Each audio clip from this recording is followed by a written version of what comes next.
여러분 안녕하십니까? 고졸사회 36번째 시간입니다. 처음 시작을 한 지가 벌써 엊그제 같고 얼마 안 된 것 같은데 벌써 이제 우리가 마지막 단원에 들어섰습니다. 이 시간부터는 이제 3시간에 걸쳐서 전체적으로 10단원의 내용을 한번 정리를 해보도록 하겠습니다. 10단원에 나와 있는 내용들은 경제 파트와 연관이 있는 내용들이거든요. 경제의 내용 가운데서 오늘은 국제 수지에 관련된 내용들을 한번 생각을 해보도록 할게요. 국제 수지라고 하는 것은 뭐 국제적으로 유명한 미스 A의 수지가 아니라 수입과 지출과 관련된 이야기입니다. 수입과 지출을 우리가 이제 수지라고 이야기를 하거든요. 그러니까 이부장한 걸그룹의 수지는 잠깐 잊어주시고 수입과 지출이 어떻게 국제적으로 이루어지고 있는가에 대한 내용들, 또 그러한 국제 수지에 해당이 되는 요소에는 또 어떤 것들이 있는지, 또 무역을 하는 데 있어서 오늘 또 특별하게 좀 생각을 해둬야 될 것이 무역에 있어서 우리가 좀 생각해야 될 이론들, 절대 우위론과 비교 우위론에 대한 내용들을 한번 중점적으로 생각을 해보도록 하겠습니다. 이 시간의 내용들이 시험 문제에도 상당히 많이 출제가 되는 그런 부분이니만큼 여러분들이 끝까지 집중하고 이 시간 같이 해주셨으면 좋겠네요. 자, 그러면 첫 번째 내용부터 살펴보도록 하겠습니다. 자, 우선 개방경제에 대한 개념이 나옵니다. 이 개방경제라고 하는 것이 무엇이냐? 과거에는 경제라고 하는 것이 어떤 그 나라 국민들에게만 영향을 미치는 것이다 라고 생각을 했었는데, 오늘날의 경제는 우리나라, 그 나라의 국민뿐만 아니라 다른 국민들에게도 영향을 미친다라는 거죠. 그러니까 우리나라의 한 나라의 경제가 그 나라에만 영향을 미치는 게 아니라 다른 나라들에게도 밀접한 영향을 미친다. 반대의 경우도 마찬가지죠. 다른 나라의 경제의 요소들이 우리나라에 영향을 미치는 그러한 상황들이 요즘의 이제 추세다라고 하는 겁니다. 그래서 오늘날의 추세를 이제 개방 경제라고 이야기한다. 그러면 이 개방 경제라고 하는 추세가 왜, 어떻게 해서 등장하게 되었는가 하는 것은 그만큼 국가 간의 거래가 상당히 많이 이루어진다라고 하는 거죠. 이전에 비해서. 과거에는 그냥 특별한 경우에 한해서 국가 간의 거래가 있어 왔는데, 이제는 그냥 우리나라 서울에서 물건 만들어가지고 부산에다 내다 파는 것처럼, 뭐 한국에서 만들어서 유럽에 파는 것, 뭐 별다른 문제가 아니고, 또 뭐 미국에서 생산한 물건 우리나라에 들어와서 파는 게 별다른 문제가 아닌 것처럼 되어 있어요. 그만큼 무역을 하는 데 있어서의 어떤 무역 장벽, 이런 것들이 사라진 자유무역 체계를 갖추다 보니까 이제 이러한 개방 경제의 추세들이 더욱더 많이 나타난다라고 하는 겁니다. 그러면 오늘날에 나타나는 이제 국제 거래의 특징들을 한번 보시죠. 자, 국제 거래의 특징을 보면 첫 번째, 생산 요소의 이동이 제한되어 있다라고 하는 겁니다. 그러니까 다시 말해서 상품의 이동은 활발한데 그 상품을 만들어내는 노동력이나 자본이나 기술, 뭐 이런 것들의 생산 요소의 이동은 그 국내 거래에 비해서 굉장히 좀 제한이 되어 있는 그러한 모습들이 많이 있죠. 그러니까 그냥 물건을 만들었을 때 그 물건을 사고 파는 데에는 어떤 장애가 없는데, 그 생산 요소들을 뭐 외국에다 보낸다든지, 외국에 있는 요소들을 우리나라로 들여온다든지, 뭐 이런 부분에 있어서는 꽤 제한이 조금 많이 있다. 국내 거래에 비해서는 그러한 특징들을 가지고 있고, 다음에 화폐의 차이가 있어요. 우리가 환율에 대해서 얘기를 한 적이 있는데, 각 국가의 화폐 제도가 좀 다르기 때문에 조금 이따가 이제 그 환율 제도에 대한 것들도 한번 보겠습니다만은, 국제 거래에 환율 문제가 발생을 한다. 그러니까 똑같은 가격을 주었다 하더라도 환율의 차이에 따라서 시간이 지남에 따라 더 이익을 보는 경우도 있고 더 손해를 보는 경우도 있고, 뭐 이런 경우들이 나타난다라는 거죠.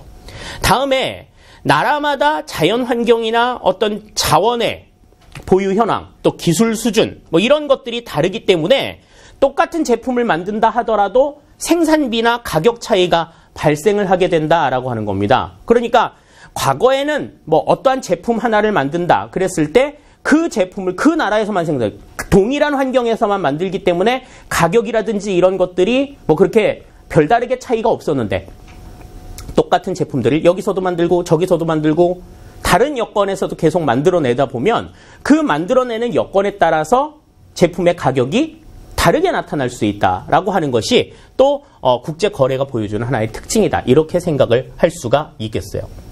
자, 그러면 국제거래의 발생 이론에 대해서 한번 생각을 해보도록 하겠습니다. 국제거래 발생 이론은 우리가 크게 절대 우위론과 비교 우위론으로 구분을 해요. 이 절대 우위론과 비교 우위론에 대해서 여러분들이 이 시간에 명확하게 이해하신다. 그러면 여러분들 이번 시간에 본전은 다 뽑으시는 겁니다. 굉장히 중요한 부분이거든요. 이 10단원에서 시험 문제에 나온다. 그랬을 때 1순위로 꼽을 수 있는 부분이 바로 이 절대 우위론과 비교 우위론에 대한 내용입니다. 지금부터 절대 우위론과 비교 우위론이 어떻게 다른가 하는 것들을 한번 생각을 해보도록 할게요. 자, 우선 이 국제거래의 발생 이론을 이야기할 때 전제 조건으로 걸어야 할 것이 있습니다. 전제 조건. 그러니까 지금 현재의 상황하고 이제 상황에 따라서 이야기를 하는 데 있어서 전제로 걸어야 될 게 우선 전 세계에 국가가 딱 2개만 존재한다. 라고 하는 전제를 걸어요. 그래서 지금 여기 이제 2 나라만 존재한다. 이렇게 지금 이야기하고 있죠? 2 나라만 존재한다. 다음에 각 나라별로 생산이 되는 재화가 또 2개. 각 나라별로 2개의 재화만을 생산한다. 요게 이제 전제 조건입니다. 또 이 2 나라가 2개의 재화를 생산하는 데 있어서 사용하는 생산 방식은 무조건 노동력으로만 생산을 한다. 요렇게만 보는 거죠.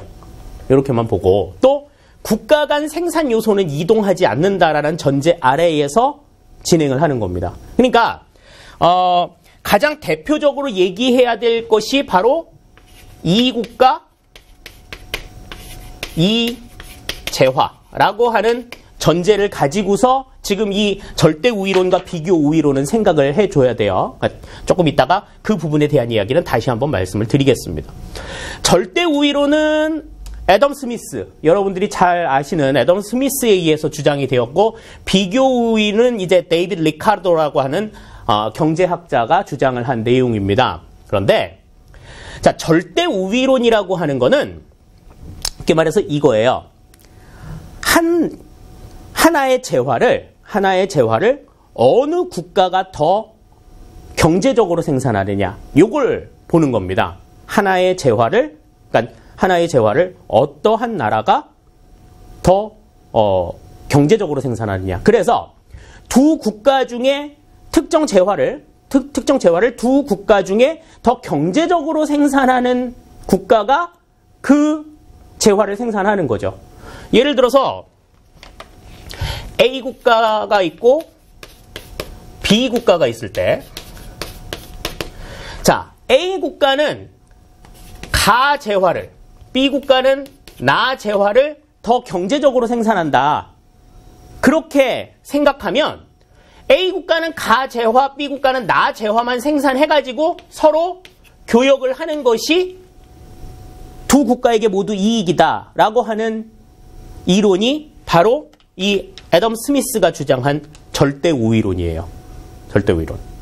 자, 그런데 반면에 비교 우위론이라고 하는 건, 자, 절대 우위론대로 이제 생각을 하다 보면은 이제 이런 문제가 있습니다. 국가별로 상황이 서로 다르기 때문에 굉장히 강한 국가와 굉장히 약한 국가가 만났을 때는 두 개의 재화를 모두, 예를 들어서 두 개의 재화를 모두 A 국가가 경제적으로 생산한다. 이런 경우들이 나타날 수가 있어요. 그러면 지금 이 상황은 교역이 이루어지기가 어렵죠. A 국가는 무조건 B 국가의 물건을 팔 수밖에만 없고, B 국가는 무조건 A 국가에서 물건을 사와야만 되는 거야. 그러면은 이게 경제적이냐 하는 거죠. 양 국가에 모두 이익이냐 하는 거죠.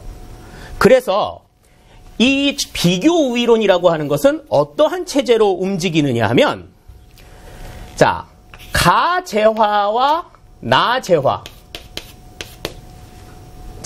국가별로 보는 거예요. 국가별로. 자, A 국가는 가재화와 나재화 중에 어느 것을 더 경제적으로 생산하느냐.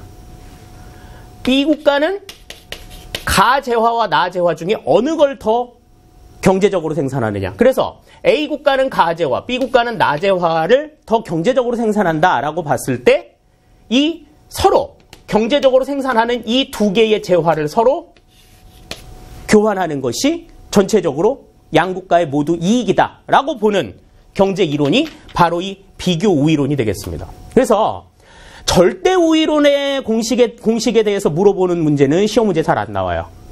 비교 우위론에 대해서 물어보는 문제가 시험 문제에 상당히 많이 등장을 한다. 그래서 우선 여러분들이 기억을 해두셔야 될 것이 비교 우위론, 비교 우위론에 대해서 이해를 우선은 제대로 해두셔야 되는데 비교 우위론에 대해서 이해를 해두시려면 절대 우위론에 대한 이해가 굉장히 좀 분명하게 있어야 됩니다. 자, 그래서 지금 한번 이야기를 들어가지고 무슨 얘기인지 조금 감이 안 오시는 그런 분들이 분명하게 있으실 거예요. 그래서 거기에 대한 정확한 예를 하나 보여드리도록 할게요. 자, 지금 이 표를 보시면요. 이 국가 이 재화에 대한 조건이 있습니다. 일단 국가는 두 개, 가국가와 나국가가 있고 그 다음에 재화는 포도주와 신발이 있어요. 교재에 보면은 오타가 상당히 많습니다. 그 부분에. 예, 그러니까 여러분들 요 내용만 보세요. 요 내용만. 자, 국가, 가국가, 나국가 두 개가 있고 재화는 포도주, 신발 두 개. 그러니까 전 세계의 국가는 이 두 개. 이 두 개의 국가가 생산하는 재화도 이 두 개. 요렇게만 전제를 놓고 생각을 하자는 거죠.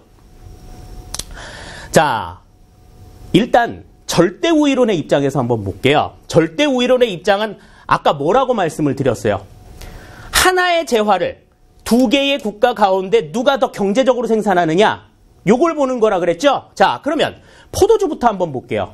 자, 포도주는 자, 가국가는 8단위, 나국가는 12단위를 가져야 하나의 포도주를 생산한다 라고 본다면 아무래도 투입 단위수가 적은 가국가가 훨씬 더 포도주는 경제적으로 생산한다 이렇게 볼 수가 있겠죠.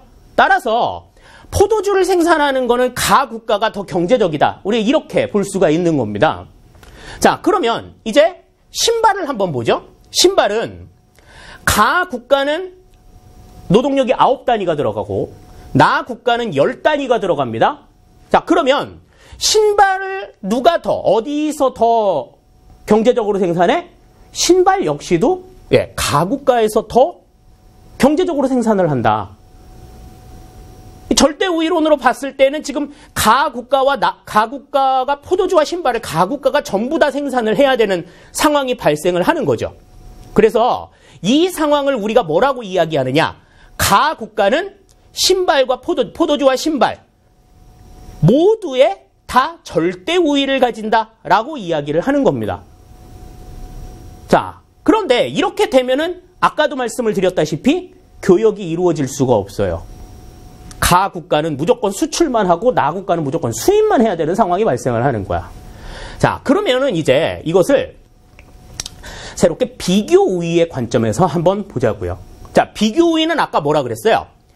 하나의 국가가 이 두 개의 재화 중에서 어떤 것을 더 경제적으로 생산하느냐? 요걸 이제 보는 거라 그랬죠? 아이, 그거를 어떻게 생각해요? 이 두 개의 재화가 전부 다 제품이 다른데.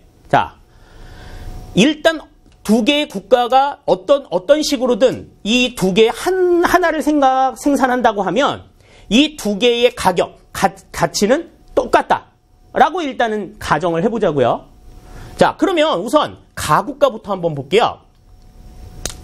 가국가는 포도주를 생산할 때는 노동력이 8단위가 필요합니다.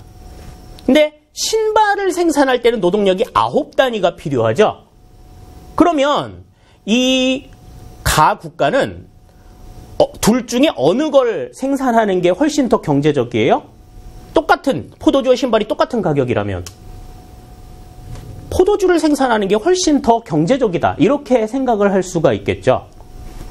그러면 가 국가는 포도주만 생산을 하는 겁니다. 포도주만 생산을 하고 나 국가 같은 경우에 한번 볼까요? 나 국가 같은 경우에는 포도주를 생산할 때는 12단위, 신발을 생산할 때는 10단위의 노동력이 필요해요. 그러면 나 국가의 입장에서는 포도주보다 신발을 생산하는데 훨씬 더 경제적이다 라고 하는 거죠. 그러면 자, 지금 가는 포도주의 비교 우위가 있고 나 국가는 나는 신발의 비교 우위가 있다. 그러면 국가별로 비교 우위가 있는 상품을 집중적으로 생산한다는, 우리가 그걸 이제 특화해서 생산한다, 이제 그렇게 이야기를 해요. 그래서 가 국가는 포도주만, 나 국가는 신발만 특화해서 생산을 해가지고 그걸 서로 바꾸는 거죠. 자, 그러면 가 국가의 경우 신발을 얻으려면 9단위의 노동력이 들어가는데 8단위의 노동력으로 포도주를 생산해서 그걸로 신발하고 바꿔. 그러면 한 단위의 노동력을 절약할 수가 있죠.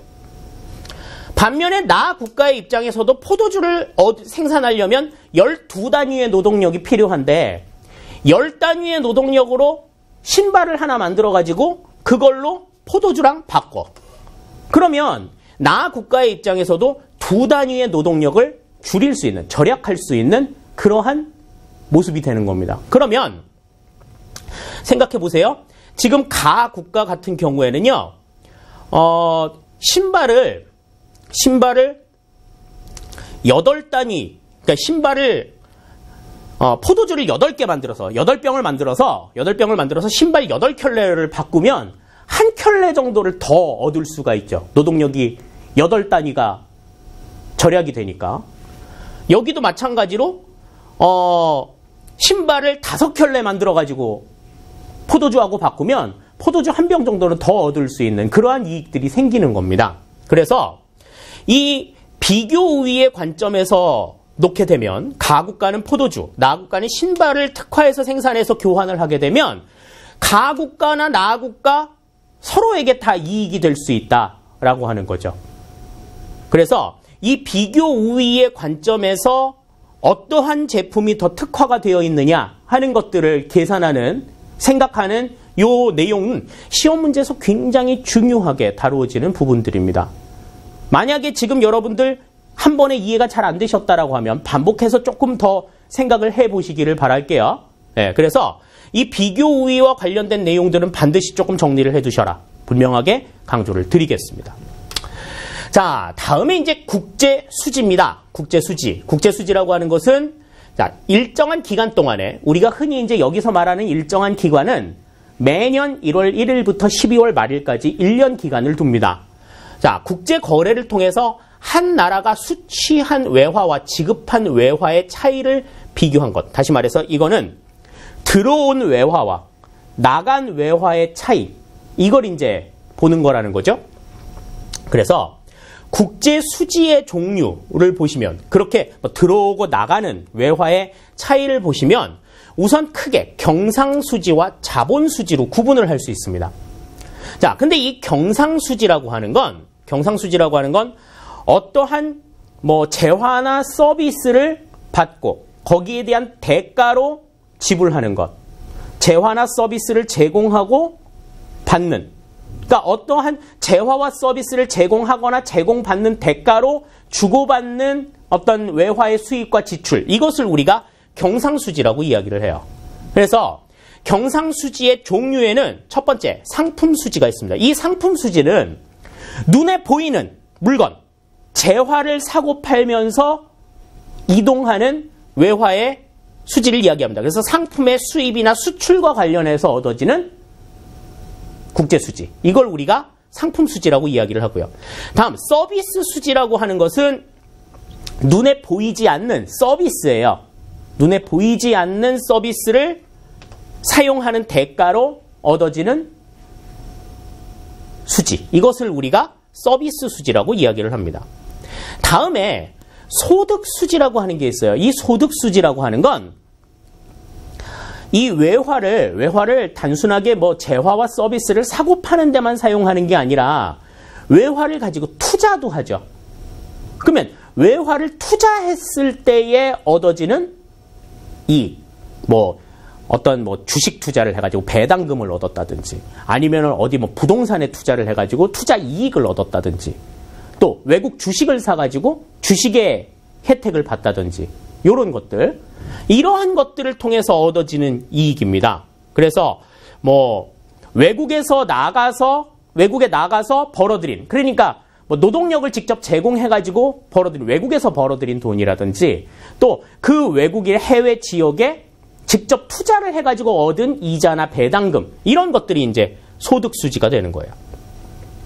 다음에 자본수지는 이거는 그냥 어떤 재화나 서비스의 교환이 아니고 그것 이외에도 외화가 가거나 오거나 그러는 경우들이 있어요. 어떤 경우들이 있느냐? 첫 번째, 경상이전수지라고 하는 게 있습니다. 이 경상이전수지는 교포가 해외 송금을 하는 경우에, 해외에 있는 뭐 친구한테 돈을 보낸다든지, 아니면 해외에서 뭐 일한 뭐 사람이 뭐 이렇게 돈을 붙여온다든지, 뭐 이런 것들.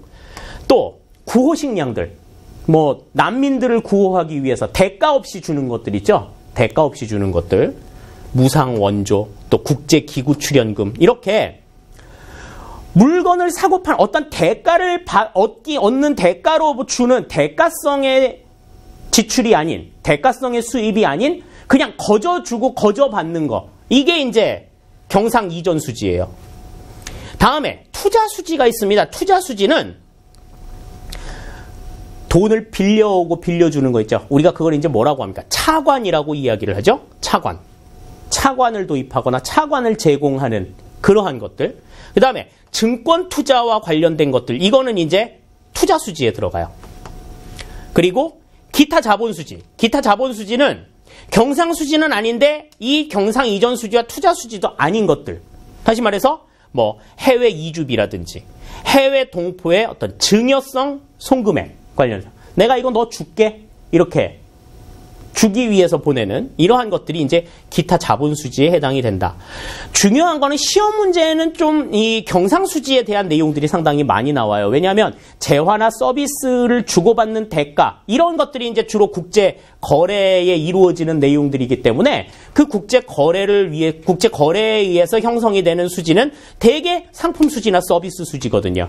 주로 이제 경상수지에 대한 내용들이 시험 문제에 상당히 많이 나온다. 그러면 여러분들이 여기서 이제 중요하게 보셔야 될 건 뭐냐면, 시험 문제에 어떤 상황들이 나올 겁니다. 그러니까 각각의 상황들이 나오면, 이 상황은 국제수지의 종류 가운데 어디에 해당이 되겠다.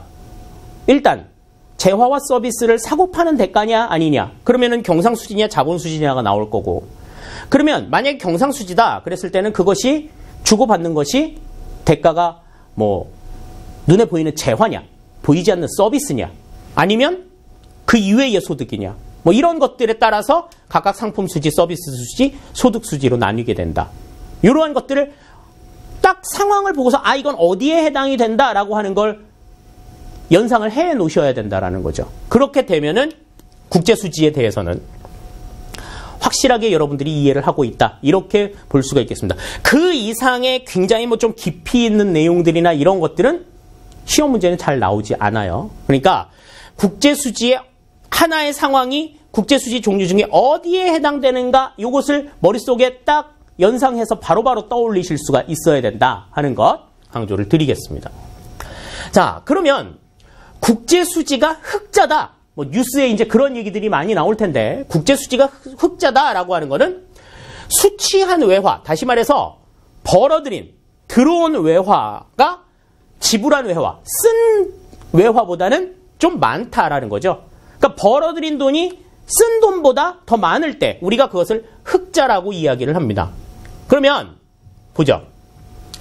국제수지가 흑자가 되면은 이제 어때요? 돈을 더 많이 번 거니까 경제적으로 상당히 조금 이득이 있고 소득 수준도 좀 높아진다라고 하는 결과를 가지게 되는데, 통화량이 증가를 하게 되죠. 들어오는 외화가 많으면 통화량이 증가가 되죠.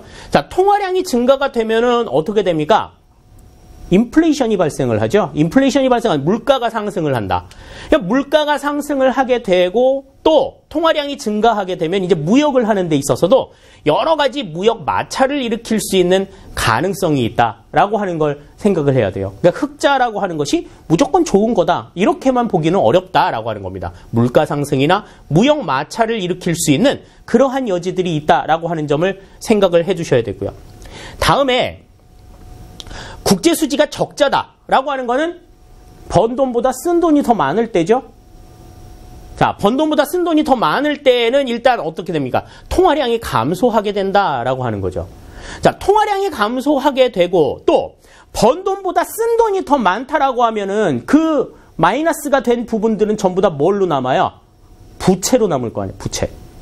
근데 외화로 인해서 얻은 부채니까 우리가 이제 그걸 이제 외채라고 이야기를 하는데 외채 자체가 증가하게 되는. 다시 말해서 다른 나라로부터 빌려 쓴 돈이 생기게 된다라는 거죠.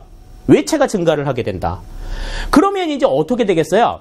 뭐 여러분들 이제 그 가정에서 생활을 하실 때도 이렇게 가정에 가계 부채가 많으면요.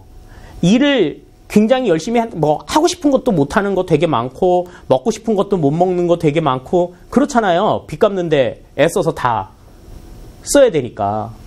그러면은 활동 자체가 이 소비 활동 자체가 활발하게 일어나기가 어렵습니다. 야, 내가 지금 빚이 얼만데 지금 내가 해외여행을 가.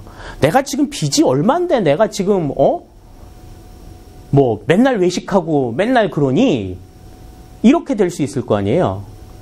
만약에 뭐 빚이 없고 그냥 내가 버는 돈이 웬만큼 있다. 그러면은 뭐 가끔 가다가 문화생활도 즐길 수 있고 뭐 가끔 뭐 해외여행도 갈 수 있고 영화도 볼 수 있고 뭐 맛있는 것도 사 먹을 수 있고 그렇잖아요. 근데 빚이 막 이렇게 있어. 그럼 그 가계의 부채 부담 때문에 하고 싶은 거 못하는 경우들 되게 많습니다. 그러면 경기가 활성화될 수 있겠어요? 활성화되기가 어렵죠. 국가 차원에서도 마찬가지예요. 통화량이 감소하고 외채가 증가하게 되면서 경기가 침체가 될 수 있다. 국제수지 적자의 경우에는 이제 그렇다라고 하는 거죠. 그러니까 흑자와 적자에서 나타나는 현상들에 대해서도 여러분들이 잘 이해를 해 두시면 좋겠습니다. 자, 다음에 이제 환율입니다. 환율. 자, 이 환율이라고 하는 거는 나라마다 이 다른 화폐들을 가지고 있죠. 우리나라는 원화를 사용하고 중국은 위안화를 사용하고 일본은 엔화를 사용하고 미국은 달러화를 사용하고 다음에 유럽은 유로화를 사용하고 뭐 이렇게 나라마다 각각이 이렇게 달러화가 다르죠. 또 뭐 달러라고 하더라도 미국에서 사용하는 달러가 따로 있고 뭐 캐나다에서 사용하는 달러가 따로 있고 홍콩에서 사용하는 달러가 따로 있고 그렇습니다. 자, 그러면 이 환율이라고 하는 건 자국 화폐와 외국 화폐의 교환 비율이다. 이렇게 이야기를 합니다. 그러니까 뭐 우리나라 1원하고 미국의 1달러하고 똑같이 1이라고 해서 같은 가치를 갖는다. 이렇게 보지는 않는 거잖아요. 아마 예를 들어서 1달러에 1,100원이다. 그러면은 우리나라 돈 1,100원과 미국 돈 1달러가 같은 가치를 갖는다. 이렇게 보는 거죠. 그 개념이 바로 환율입니다. 그 비율이 이제 환율이 되는 거죠. 그래서 원화로 표시되는 다른 나라 돈의 가치다. 우리가 그렇게 이야기를 하는데 이게 만약에 여러분들 이해가 잘 안 되신다면 그냥 이 외국 화폐를 재화라고 생각하세요. 그냥 외국 화폐를 재화라고 생각하시고 내가 그 외국 화폐를 우리나라 돈 얼마를 주고 산다. 외국 화폐 하나를 우리나라 돈 얼마에 판다. 이렇게 생각하시면 조금 이해하시기가 쉬울 거예요. 그거는 그 재화를 사고 파는 그 내용들과 똑같습니다. 자, 그래서 이거는 이제 자국 화폐에 대한 외국 화폐 비율인데 이런 환율이 왜 필요하냐 하는 겁니다. 이런 환율이 왜 필요하냐. 이 환율은 국가마다 통화 제도가 굉장히 다르기 때문에 원활한 국제 거래를 하기 위해서 이 환율 제도를 사용을 하는 거예요. 근데 이 환율 제도는 두 가지가 있습니다. 첫 번째, 고정 환율 제도가 있고, 다음에 변동 환율 제도가 있어요. 이 고정 환율 제도라고 하는 거는 중앙은행이나 정부가 환율을 정하는 겁니다. 우리나라의 환율은 이거야. 그러니까 우리나라 돈 얼마, 그러니까 우리나라 돈 얼마를 줘야 외국 돈 얼마를 살 수 있어. 이렇게 그 비율을 각 나라의 화폐에 대해서 자국 화폐와 외국 화폐의 비율을 딱 정해 놓는 겁니다. 그래서 뭐 예를 들어서 홍콩 달러 같은 경우에는 이 고정 환율 제도가 적용이 되고 있어요. 그래서 홍콩 달러 1달러는 우리나라 돈 130원인가? 뭐 이렇게 딱 정해져 있습니다. 그런데 변동 환율 제도는 달라요. 변동 환율 제도는 외화의 수요와 공급에 따라서 이 환율이 수시로 바뀝니다. 매일매일 그 가치가 변동하는 그러한 제도죠. 그래서 이 국제 수지와 관련해가지고, 그러니까 미국 달러 같은 경우에는 어제의 환율이 다르고 오늘 환율이 다르죠. 그래서 매일매일마다 매 시간마다 그 지정 환율이 고시가 되잖아요. 오늘은 1달러에 얼마. 어제는 얼마였는데 오늘은 또 올랐네? 내려갔네? 뭐 이렇게 매일매일 그 환율이 변동하는 것이 바로 이 변동 환율 제도입니다. 자, 고정 환율 제도 아래에서는 일단 딱 환율이 정해져 가지고 있기 때문에 이 환율에 대해서 예측을 할 수가 있어요. 환율에 대해서 예측을 할 수 있고, 또 예측이 가능하다 그러면 경제생활 자체도 상당히 안정적으로 유지가 될 수가 있겠죠. 그러한 장점들이 있습니다. 그런데 이 고정환율 제도는 만약에 국제수지가 조금 불균형하게 이루어졌다라고 했을 때 이 국제수지 불균형을 해소하기 위해서 정부가 개입을 할 수밖에 없어요. 왜냐하면 정부에서 이 환율을 정하는 거니까. 환율을 정부가 어떻게 정하느냐에 따라서 국제수지 체계가 바뀔 수가 있기 때문에 정부가 어떻게 입장을 취하느냐 이런 거에 따라서 다른 나라와의 이 수지 타산의 문제가 발생을 하거든요. 그렇기 때문에 무역 분쟁의 소지가 있다라고 하는 그러한 단점도 가지고 있어요. 그런데 변동환율 같은 경우에는 국제수지 불균형 자체가 환율에 의해서 자동적으로 조정이 됩니다. 그러니까 수지가 좀 불균형, 수지가 좀 어긋나. 그러면 거기에 맞춰가지고 환율이 높아지거나 낮아지거나 뭐 이런 상황들이 발생을 하는 거죠. 최근에 이제 그 일본 같은 경우에 일본의 경제 상태가 너무 안 좋다 하니까 그 일본의 지금 그 아베 정권이 어떻게 해요? 엔화를 엄청나게 발행을 합니다. 통화를 엄청나게 만들어가지고 돈을 많이 찍어내가지고 경기를 좀 부양시키겠다. 이렇게 해가지고 엔화를 엄청나게 지금 찍어내고 있거든요. 뭐 그걸 이제 뉴스에서는 뭐 아베노믹스다 이렇게 이야기를 하는데 그 아베노믹스에 의해 가지고 통화량이 막 늘어나게 되니까 어떻게 돼? 엔화 가치가 점점 떨어지는 거예요. 엔화 가치가. 그래서 그 뭐 일본에 주식 투자를 했다든지 뭐 일본에서 뭐 노동을 한다든지 뭐 이런 사람들이 같은 월급을 받는다고 하더라도 우리나라 환율로 이렇게 전환을 했을 때 상대적으로 환율이 떨어지게 되는, 그러니까 돈을 조금 많이 손해보게 되는 그러한 상황들이 발생을 하게 되는 거죠. 그런데 이 환율 수시 변동 같은 경우에는 이제 수출입할 때 가격 변동이 굉장히 심해지는 그러한 문제가 발생하기 때문에 안정적이지가 못해요. 경제가 불안한 상황들이 나타난다. 그리고 뭐 화폐가 막 이렇게 떨어지는 경우에는 또 모르겠는데요. 환율이 계속해서 오를 때는 어떻게 해요? 환율이 계속 오르고 있다 그랬을 때는 쌀 때 많이 외화를 사뒀다가 환율이 막 올라가지고 가격이 비싸지면 그때 파는 이른바 이제 환투기 가능성이 굉장히 높아진다 하는 것들. 그래서 외화 가지고 이렇게 재테크하는 사람들도 나타나기 시작을 한다라는 거죠. 저도 이렇게 그 예전에 이렇게 그 뭐 해외여행 같은데 해외여행 가려고 이렇게 사놨던 달러화라든지 뭐 이렇게 유로화라든지 이런 것들이 뭐 쓰고 남았을 때 바꿀까? 그걸 다시 원화로 바꿀까? 이렇게 생각을 하다가 갑자기 달러화가 막 이렇게 높아지고 그러면은 안 팔고 그냥 가만히 놔두는 경우들이 있거든요. 예. 그런 것들이 이제 좀 규모가 커졌을 때 이런 환투기 가능성이 높아진다라고 하는 문제점이 있다. 고정환율 제도와 변동환율 제도는 그 특징에 따라서 서로 각기 다른 장단점들을 가지고 있다 하는 걸 생각을 해 두셔야 되겠습니다. 자, 이렇게 해서 이제 우리가 국제 수지와 다음에 국제 거래와 국제 수지에 대한 내용들을 한번 생각을 해봤습니다. 국제 거래에 있어서는 여러분들이 좀 생각을 해둬야 될 것이 아까 얘기한 절대 우위와 비교 우위의 관점, 그리고 국제 수지에 있어서는 각각 수지의 종류, 경상 수지냐 자본 수지냐, 또 경상 수지에는 뭐뭐가 있고 자본 수지에는 뭐뭐가 있느냐, 또 다음에 환율에 있어서 고정환율 제도와 변동환율 제도가 각각 어떠한 특징과 장단점을 가지고 있느냐 하는 것들을 여러분들이 조금 잘 정리를 해두시는 게 필요하리라라는 생각이 듭니다.